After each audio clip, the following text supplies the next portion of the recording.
In recent times, Battlefront games haven't been given the smooth releases they were hoping for.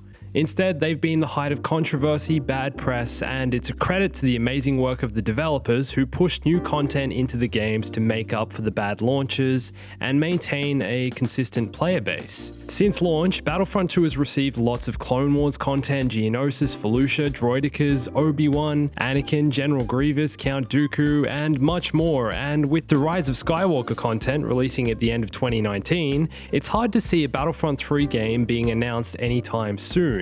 But we have some news on the future of Star Wars games, which could revamp Battlefront games and continue to evolve the current face of Star Wars gaming. Something Jedi Fallen Order is already doing as a single-player game, but I think lots of fans are looking forward to the next multiplayer installment of Star Wars. And when you think of multiplayer and Star Wars, you think Battlefront 3. Just the other day, EA had a public earnings call detailing the earnings of each of its titles. These calls are held 4 times a year, so Electronic Arts shareholders know how well the company is doing and if their investments are in the right place. And part of these calls include talking about future plans for the company. They want people to continue investing in EA, it being a publicly traded company, so every 3 months they briefly detail the future direction of the company. Well, as part of this, EA confirmed that by the end of fiscal year 2022, we'll be getting a new Star Wars game that's already in development. There are no actual details as to what this will be and whether or not any of EA Studios are currently working on any other Star Wars titles, but by the end of fiscal year 22, Battlefront 2 will be 4 years old, so you'd think another title would be due.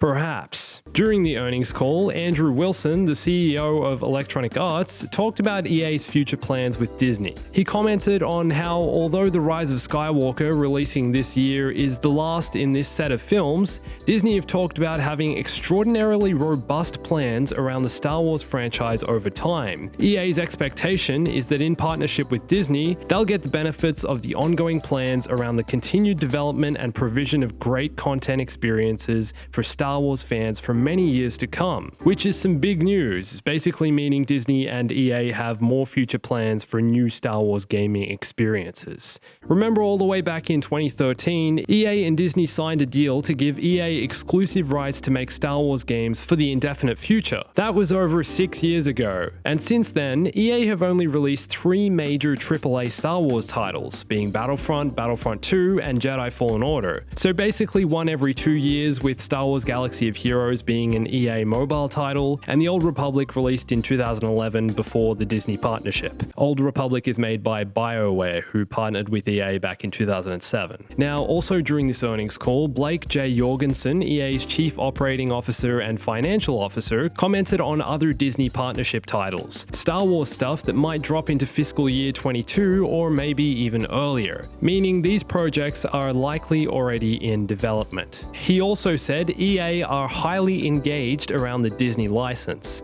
and Star Wars is a part of that process of their ongoing business that keeps on growing. Now, in case you don't know, fiscal years work differently to regular years and vary from country to country. They used to break up a year into financial periods. Fiscal year 2022 in the US goes from the 1st of October 2021 to the 30th of September 2022. Now, in this same year of 2022, EA have announced they'll be releasing the next installation into the Battlefield series to be launched on the next gen of consoles and developed by DICE, the same studio who develops the Battlefront games. And if we take a look at the release of both Battlefield and Battlefront games over the past few years, they usually drop towards the end of the year in October and November. So it's very hard to see DICE launching 2 games, a Battlefield and Battlefront title, in the same year. Both the games follow a similar structure and offer a multiplayer online shooter experience, so this stops EA from releasing 2 similar games at the same time. Each game's fan base would cross over with one another, and they want to have as many people playing the one game as possible. In 2015, EA's first Star Wars Battlefront felt like the most anticipated game of the decade, with huge excitement around the game and the relaunch of the beloved Battlefront series. I remember watching the trailer in a crowd of a few hundred people at a gaming convention, who erupted into a loud roar and applause once the trailer finished playing. It looked stunning, and it was, in a lot of ways, but had issues around the lack of content at launch.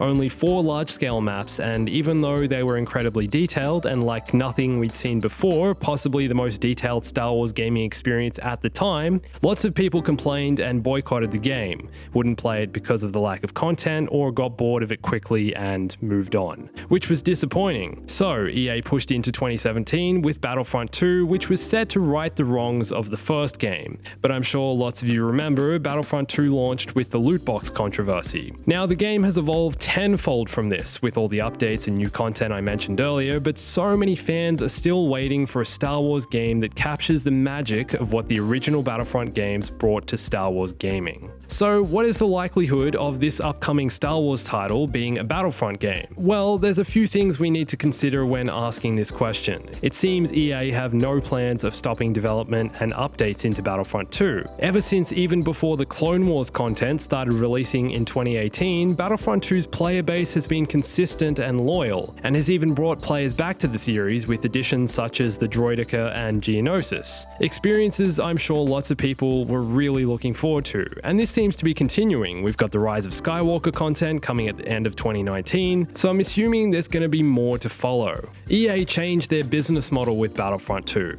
Instead of releasing a new title to the series every 2 years, as has been the case with Battlefield games over the last decade, they decided to stick with the game they've made and continue to update and improve it over time to make the ultimate Battlefront experience. A hugely successful example of another game developer that followed or even created this model is Rockstar with GTA 5. That game came out in 2013, 6 years ago, and it still receives massive updates to this day with no word on the next GTA title in the series. Before this, Rockstar were making a new Grand Theft Auto game every 2 to 3 years. This game changed the way games are made. Instead of forcing everyone to buy a $100 game every 2 years and spend thousands, if not millions of dollars on marketing a new game and risk shorter development times and the game not selling successfully, Rockstar cemented the idea of releasing one base game, then pushing it with new content and updates every few months with smaller in-game transactions, keeping people coming back again and again to see what's new and securing a consistent flow of income for the developer. Now, we also need to remember that very soon we're going to be moving into the next generation of consoles with updated hardware, graphics, and gaming capabilities. The PlayStation 5 and Xbox's Project Scarlet are set to release at the end of 2020, meaning if we're going to get a new Star Wars game, be it Battlefront 3 or not, it will be launching on the next generation of consoles. And I feel like this would be one of EA's main reasons for making Battlefront 3. Moving into the next generation of consoles, unless Battlefront 2 is ported over to the next gen,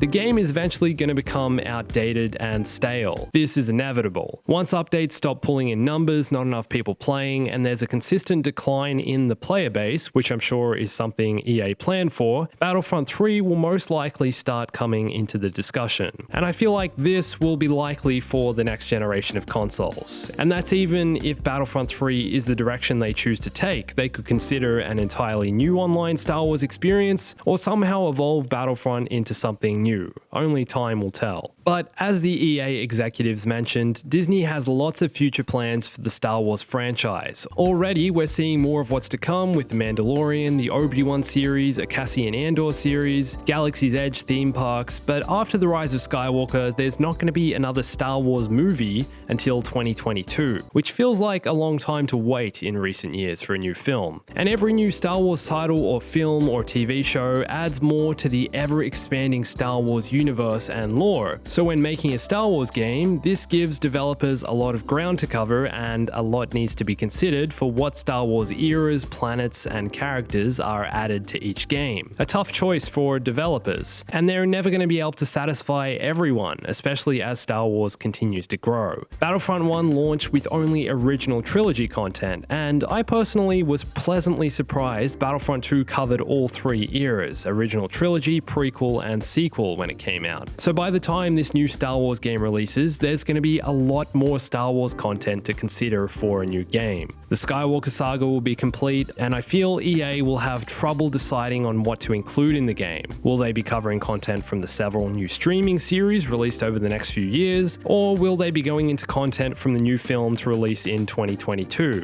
which is supposed to introduce entirely new characters and will dive into an unexplored aspect of of the Star Wars universe. How can they possibly cover all of this, plus the Star Wars that's been developed over the past 40 years? Tough decisions. And here's a couple of interesting facts that came out of the EA earnings call. Battlefront 1 and 2 have sold over 33 million copies combined, and Fallen Order is projected to sell 6 to 8 million copies by March 31st, 2020. This gives you an idea of the scale of EA's Star Wars titles, and despite both Battlefronts having somewhat controversial launches, they've still been hugely successful games. I still love Battlefront 2, and I'm looking forward to more of what's to come from that game. But will Battlefront 2 still be fun and relevant in another 2 years? And what do you think is going to be next from EA's Star Wars games? Do you think DICE will eventually make Battlefront 3? Let me know in the comments. And if you'd like to learn more about Jedi Fallen Order for a closer look at combat, lightsaber customization, platforming, and everything we know about the game, watch one of these videos here. You can follow me on Instagram, Twitter, and Discord for additional content. I post on all those platforms all the time. Come send me a message of what you think the future holds for Star Wars games. And thanks for watching this. My name's Andrew. I'll catch you soon. Stay bombastic.